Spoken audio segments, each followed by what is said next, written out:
Alright, here's our update before I head to bed. It's about a little after 6 now, so bedtime for me.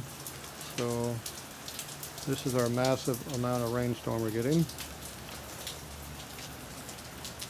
So we're heavily in the dark green on the radar map, and the yellow stuff is coming another hour or two, but this is still in bust. I don't know if you can see the raindrops out there. It ain't very much.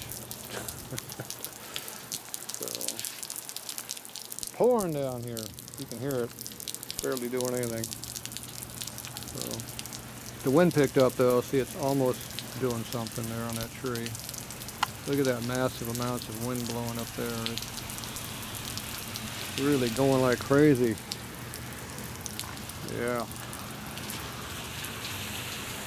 Oh well. They say by 2 o'clock we'll be in the middle of the eye. You have to have a hurricane or a storm to have an eye.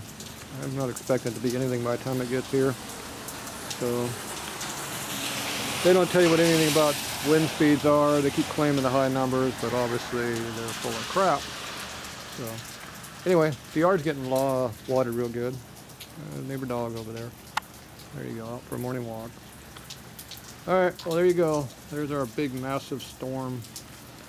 We'll see what we get here when I wake up.